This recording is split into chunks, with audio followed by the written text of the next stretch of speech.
On the news tonight, Anambra State Assembly resumes sitting after break. Anambra State government embarks on indigenship program. INEC commences training of personnel and handling of bimodal voter accreditation system. United Nations accuses Russia of human rights violations. Ito has a special message. Governor Chukwuma Soludo has come for a total turnaround maintenance of the Anambra State economy and promotion of core Igbo values. Let's give him maximum support for the task ahead. Good evening. My name is Uche Chukwu Ebunam. You're welcome to the evening news.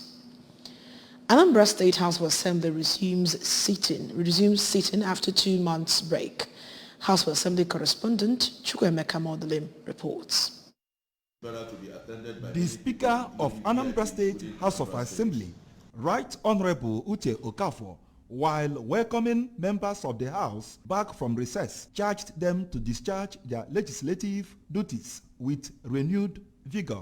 The Speaker read a letter from the immediate family of the Majority Leader, late Dr. Nnamdi Okafor, informing the House of his death and order of programs for his burial ceremony. The family of the deceased also expressed gratitude to the House for all their cooperation and efforts in seeing that the remains of the late lawmaker was brought back to Nigeria. Thereafter, a minute's silence was observed in honor of the late Majority Leader, and the signing of condolence register by the legislators followed later. The House adjourned sitting to Thursday this week. We, the immediate family of the late Honorable Nnamdi Okafor, are writing to formally inform you that Honorable Nnamdi Okafor has passed on. He died in South Africa on August 23, 2022, while on legislative duty. We have set Honorable Nnamdi's burial to be December 9th, Friday, and 10th, Saturday, 2022. We are currently developing the program for Honorable Nnamdi's burial and will be providing you a copy once it is ready. For the meantime, we are asking that you provide us with the activities that the Honorable House will perform during the burial for inclusion into the burial program. From the State House of Assembly, Chukwuemeka Modelim, ABS News. In a bid to document the data of non-indigents and achieve total safety of life and property, the Anambra State Ministry of Local Government, Community and Chieftaincy Affairs has initiated a program tagged Anambra State Indigenship Program, ANSIP. Correspondent Blessing Uchendo has details. The Commissioner for Local Government, Community and Chieftaincy Affairs, Mr. Tony Collins Nwabuwanne, who disclosed this while interacting with Anambra State Association of Town Unions, ASATU, in Awka, maintained that Anambra State Indigenship Program focuses on obtaining and documenting complete data of non-indigents of the state. Represented by Mr. Andy Onyakanam, the commissioner said that each community will register non-indigents in their respective domains under what is called Solu Digitization, a system that goes in line with Governor Chukwuma Soludo's digital philosophy. Mr. Nwabuwanne noted that each successful applicant will be issued Anambra State Residential Master Identity Card to enable them participate more in governance and to also achieve adequate security in the state. He said that the program cannot be achieved without the partnership of Presidents General and other community leaders in the state.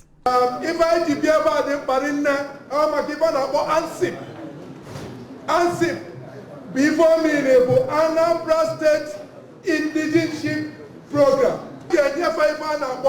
Anambra Residential Master ID Card.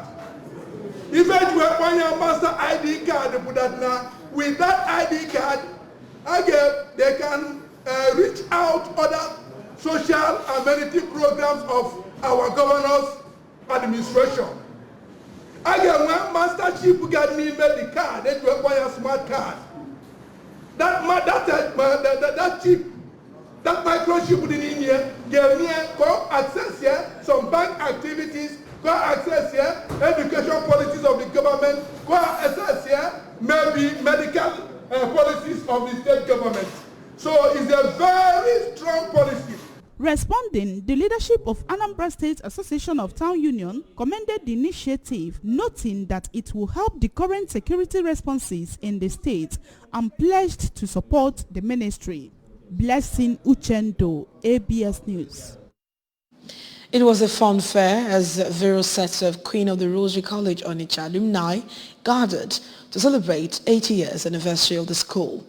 The event held within the school premises attracted all girls of the school from within and outside the country, and the Commissioner for Education, Anambra State, Mrs. Ngozi Chuode, who commissioned the staff quarters built by the old girls. ABS correspondent Faith Onyemuche reports.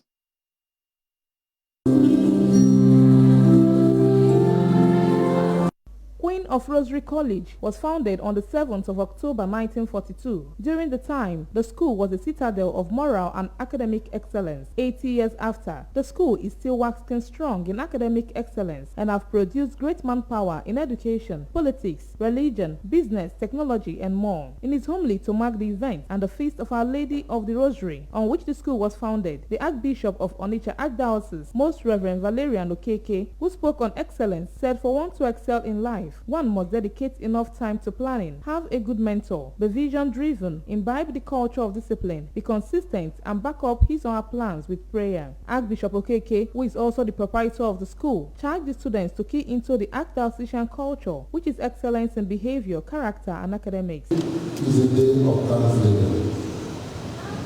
Thanksgiving to God for His numerous blessings, including and especially 80 years of the existence of this great institution. This institution has trained so many professionals, personalities, great mothers. Speaking to the ABS in an interview, the principal QRC Onitsha, Sister Maria Nwankwo, appreciated the alumni for their contributions to the success story of the school and harped on the need to promote girl-child education. Obina som Paulina makana isie ifronde bialieni ipo onhonya zageni imana ni kwifeme so abi mwanfolo nde old girls ka ha bial since wan no nya nikem no na hostel ko mu akwụkwọ obi abolom sangane. In separate interviews, the chairman on the occasion, Mrs. Caroline Ufere, the global president QRC alumni, Mrs. Ngozi Okose, and the global secretary, Mrs. Chizo Malize, said the school witnessed an infrastructural decline during the Civil War, but with the QRC Global Forum, they stepped in 2011, did lots of projects to revive the school, pointing out that they are determined to return the school to its former glory as the best all-girls boarding school in West Africa.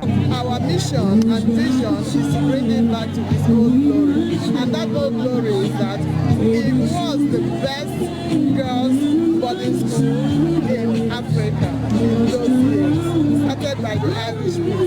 We solicited the support of all the stakeholders in the school, the government, the diocese, and all. The students were not left out in the excitement as the senior prefect Adugo Ebeleke and the deputy senior prefect Chidima Okoye said they are proud to see the caliber of women the school has produced and appreciated the alumni for spending time with them. The event featured administering of Holy Sacrament, confirmation, cutting of cake, march past, cultural display, while the guests were entertained with music and sumptuous delicacy.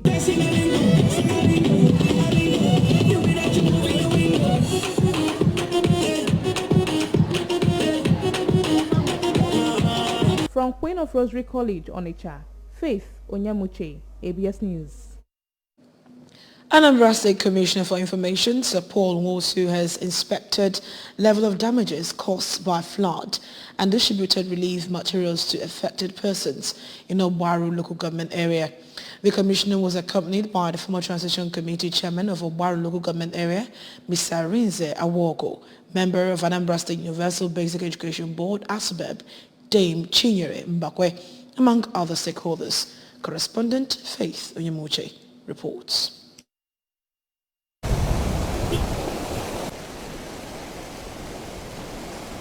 Communities in Obaru local government area are among the first hit by the flood due to their closeness to the river Niger. And since the rise of the flood, many have been trapped in their homes. Others have fled for safety to various internally displaced persons camps provided by the state government, while some unfortunate ones have lost their lives. Addressing people affected by the flood at their various IDP camps, the Information Commissioner said the state government is doing everything within its power to see that they are taken care of within the period the flood will last and after. Sir Paul, who is also from the local government area, said they have witnessed flood in previous years, but not in the present magnitude.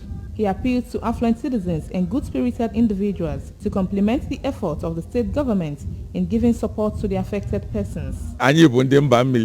You know, anya magbalo obodo anyị ọsọ. It's just that iju nka this excess. Asimo onye ọbụla die n'oge na-etere anya from ife anyị na-anụ nya bụ iju gata anyị ebidokwa bibe ndụ anyị etu anyị si abi. On their parts, Mr. Awogo and Dame Mbakwe appreciated the commissioner for their visit and relief materials distributed to the people. They encouraged the people affected by the flood to be strong and receive help given to them in good faith, pointing out that flood is a natural disaster that did not only hit Obaru local government area, but Nigeria in general. Ọ dị mwute mana onwere onye osi n'aka. Ọ ihe ndapụta ka ọ bụ. So wee na-asị ụmụnne m ndị niile o metụtara onye ọbụla die. Onye ọbụla nagide. Some of the affected persons who spoke to ABS said they were relieved seeing the commissioner, adding that the support from the state government have also been encouraging. They, however, called on both the federal and state governments to find lasting solution to the challenge. Among the relief materials distributed by the commissioner were food items, cash, and life jackets. From Obaro, local government area, Faith Onyemuche, ABS News. Over 2,000 persons have been displaced by flooding in Nsugbe, Anambra East Council area, and are facing various challenges, including hunger and starvation. Correspondent Ngozi Bilei visited their makeshift camps and reports. Nsugbe community, a town in Anambra East local government area, is situated in an upland, but one out of the 10 villages that make up the community, Aba village, situates very close to the Omambala River. Because of its topography and terrain, people from Nsugbe and neighboring communities like Anam, Umueri, Igbariam settle as farmers, especially where they have farmlands. They, as usual, did their farming this year like other years, but unfortunately, flooding has submerged their houses, property and farmlands. Because of the flooding, they have moved into bushes around upland in Aba village in Nsugbe, where they made makeshift shelters with nylon and dried grasses where they live for now. When ABS visited the area, it was a sight to behold as the occupants, both old and young, men, women and children numbering over 2,000, were scattered across various camps as they call the area, which include Adachoma, Orient 1, Orient 2, Orient 3, Ituku, Akulunugu,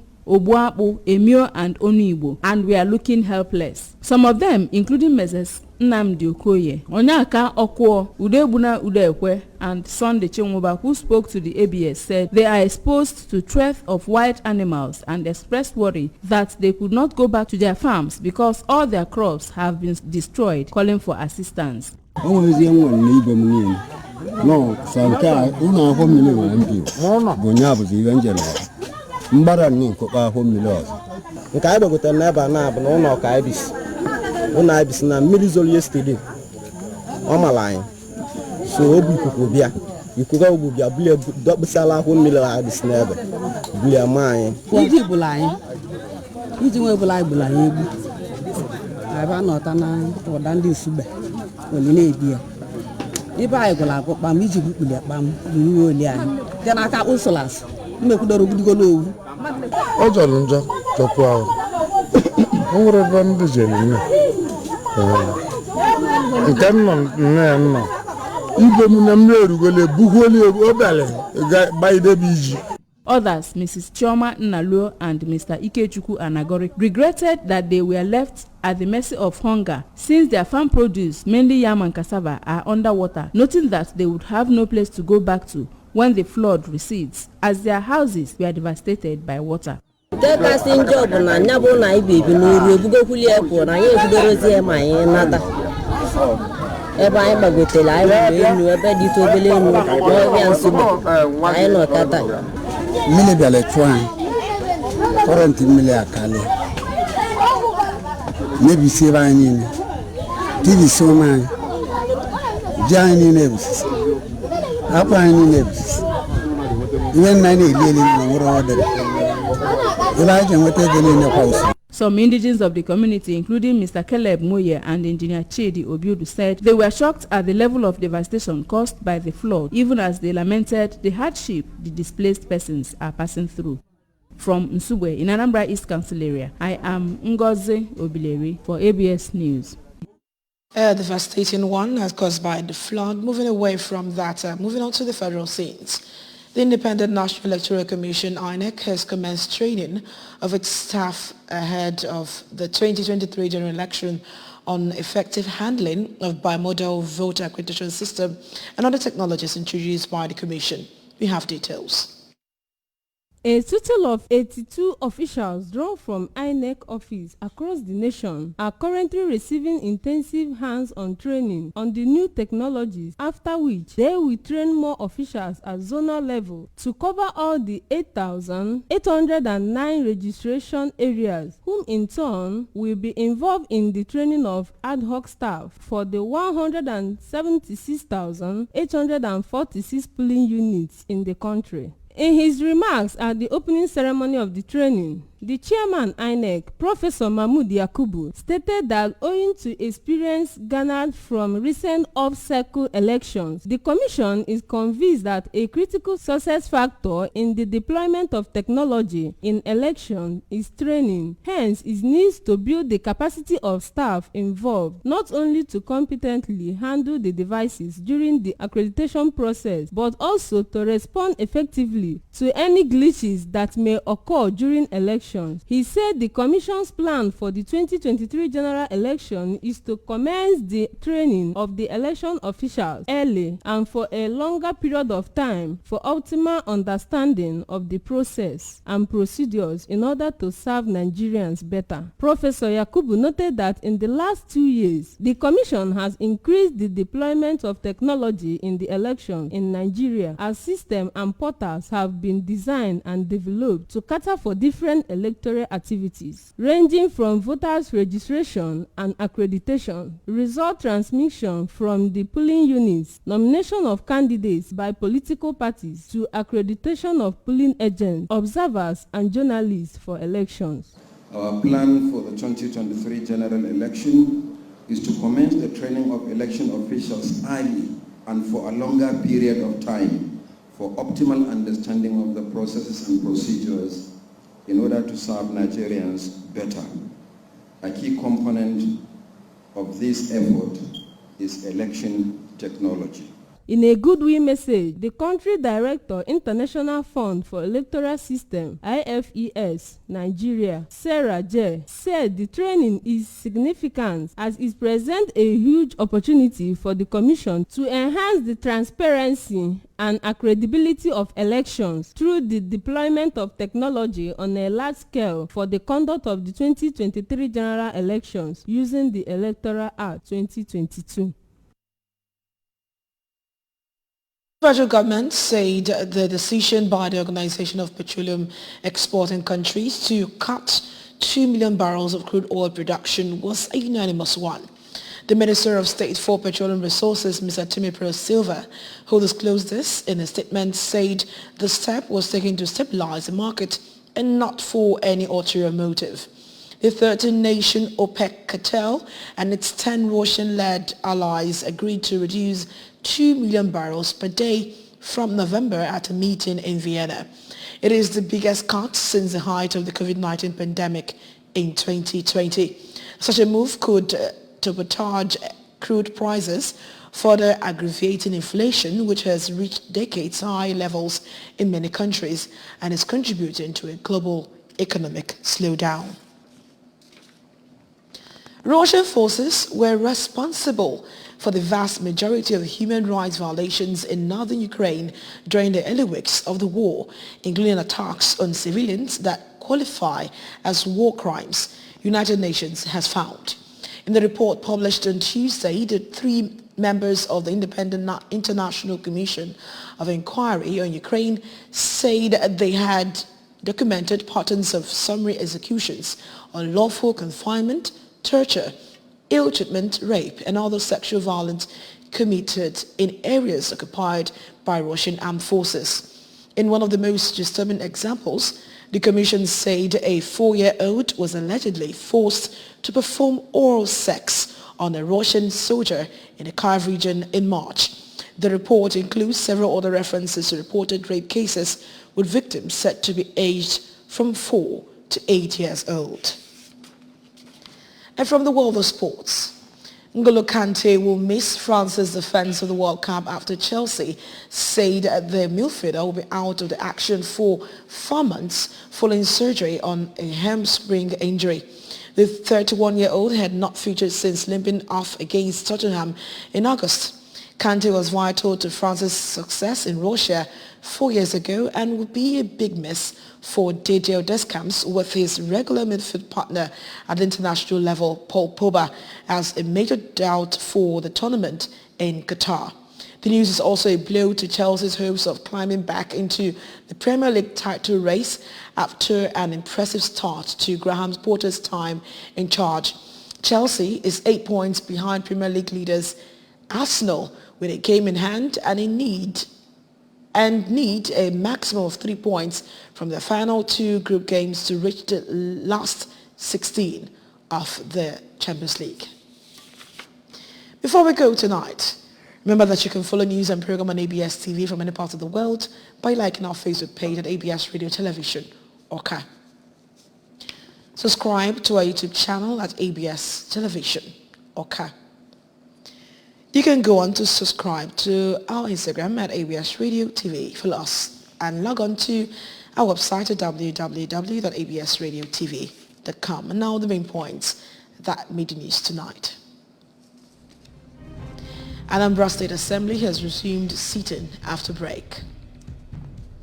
Anambra State government has embarked on indigenship program. INEC has commenced training of personnel on handling of bimodal voter accreditation system. And finally, we told you from the foreign scenes, the United Nations has accused Russia of human rights violations. Governor Chukwuma Soludo has come for a total turnaround maintenance of the Anambra State economy and promotion of core Igbo values. Let's give him maximum support for the task ahead. My name is Uche Chukwu Ebenam. Thank you so much for staying with us tonight. Good night.